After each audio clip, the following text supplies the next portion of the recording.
Pak Jokowi itu sewaktu masih menjadi presiden, dia dikenal sebagai pekerja keras dan nggak pernah sakit. Konon ini karena Pak Jokowi rajin minum jamu. Konon setiap pagi dia rutin minum jamu. Dan itulah kunci dari staminanya yang sangat prima, bugar, dan nggak pernah loyo. Bahkan ya, pernah loh Menteri Kesehatan Budi Sadikin berseloroh alias guyonan gitu loh ya. Dalam suatu acara, dia tuh bilang kinerja Menteri Kesehatan dinilai bagus karena presidennya nggak pernah sakit. Lah, dia Menteri Kesehatan yang sukses menjaga kesehatan Pak Presiden. Nah, di sini yang jadi menariknya dan mengherankannya cerita kita ini. Sekarang setelah pensiun, Pak Jokowi itu kabarnya kena alergi setelah pulang dari kota suci Vatikan. Lah, kulitnya jadi bereaksi. Tapi ya, nah ini nih yang bikin heran. Sudah berbulan-bulan berlalu sejak kunjungan ke Vatikan tersebut. Di akhir bulan April lalu loh, kondisi kulit Pak Jokowi ternyata belum membaik dan malah memburuk. Wah, ada apa ini toh ya? Apa benar sakitnya Pak Jokowi nggak separah yang dikesankan orang-orang dekatnya selama ini? Jadi curiga nggak sih?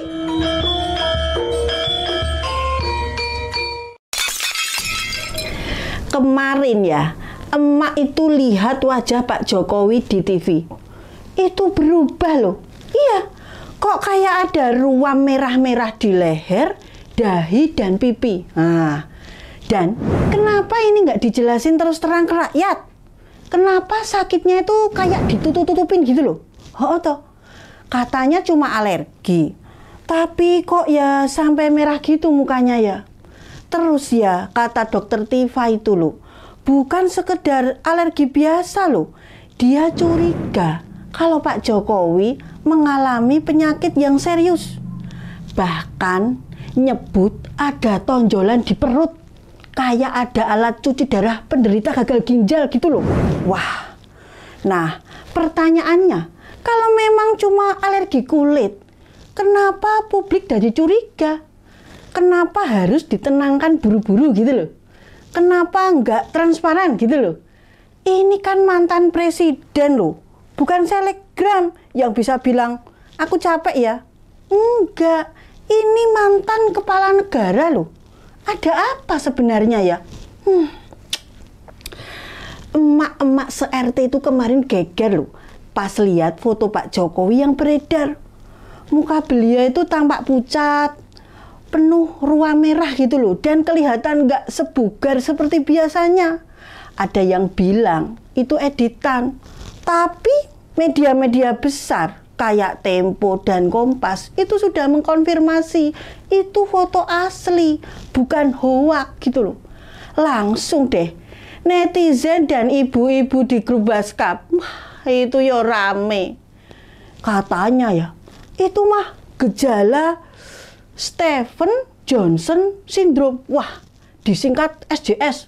Wah, emak yo bingung. SJS ki apa? Agek krungu saiki aku. Jangan.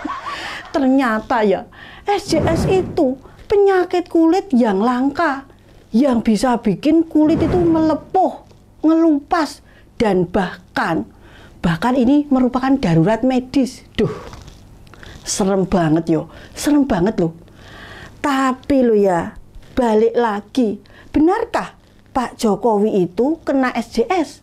Atau cuma salah paham? Ternyata ya, kata ajudan Pak Jokowi, itu semua hoak.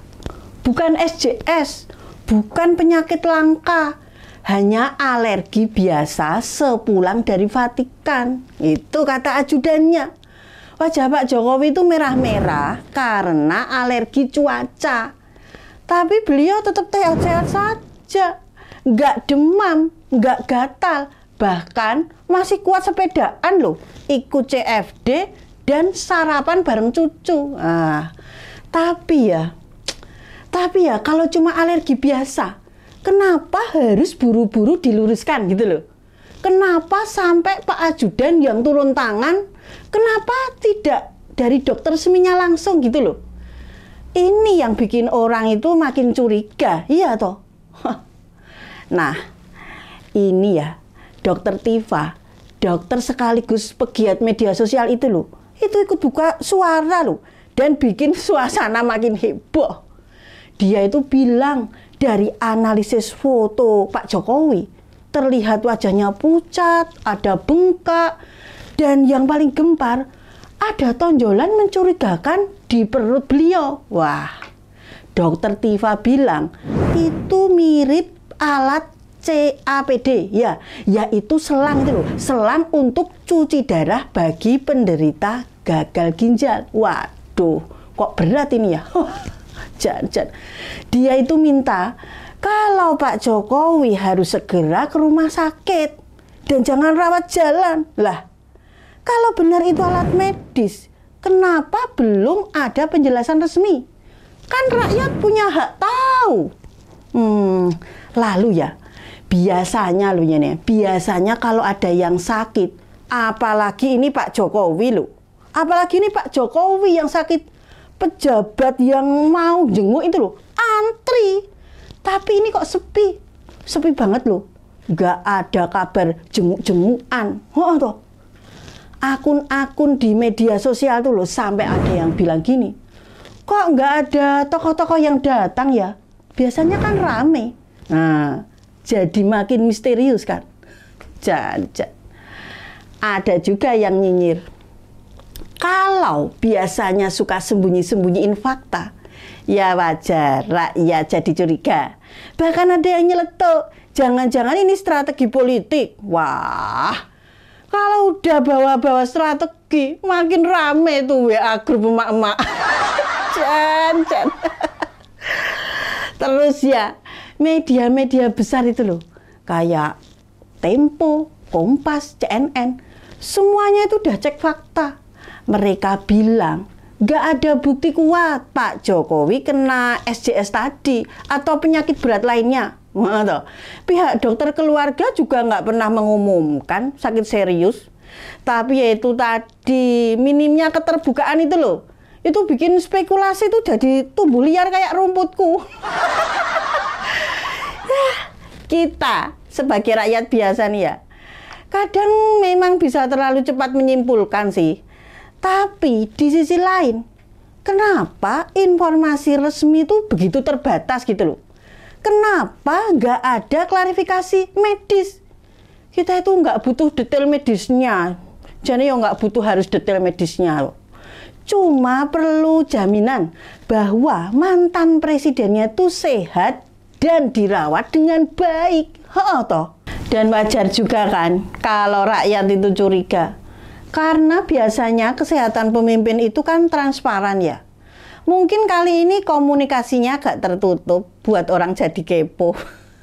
Dari gosip editan foto, isu SJS, sampai teori konspirasi politik. Wah, semua tumplek-blek di media sosial.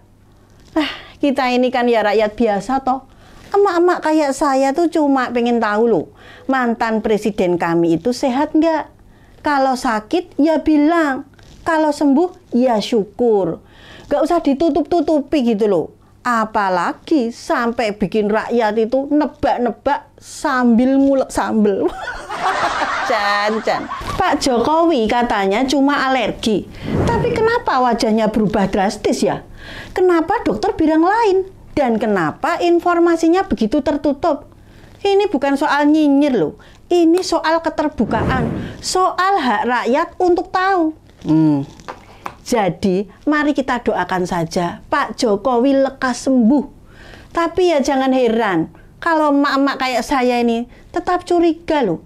Soalnya kalau nggak transparan, gosip itu akan lebih dipercaya daripada klarifikasi. Iya toh?